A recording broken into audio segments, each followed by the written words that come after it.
Gradim bazu ja u nizini gdje uzgajam krumpir, šećerne štapiće i vuka ukrotim i živim s njim. Samo on i ja i baš smo sretni gore sami. Al jedan dan lopov došao je, kuću zapalio i psa spržio je. Morao sam pobjeći, sve je ukrao gle. Krenut ću ispočetka daleko odavde. Preplovio sam more ja, istražio što ima u spiljama, i dolje sam gradio dom. Tamo se sakrio u kamenu tom.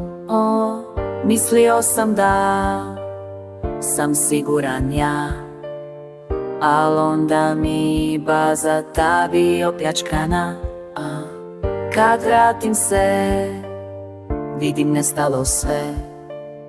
Moram sagradit tak da nitko ne nađe.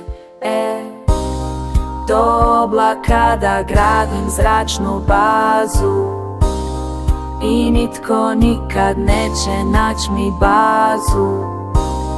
Na nebu mjesto gdje ću biti kralj ja, sigurna je znam ja, moja zračna baza. Moja zračna baza.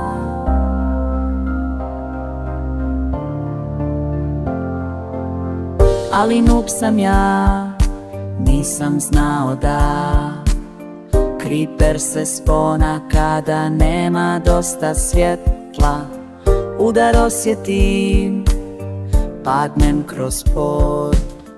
Čini se da je s mojom bazom gotovo. Ma nema veze, drugu gradim ja, i sad ću stavit svjetla posvuda.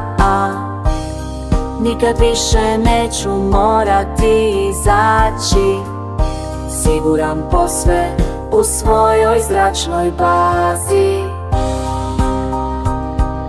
Svojoj zračnoj bazi. Svojoj zračnoj bazi. Svojoj zračnoj bazi. Svojoj zračnoj bazi.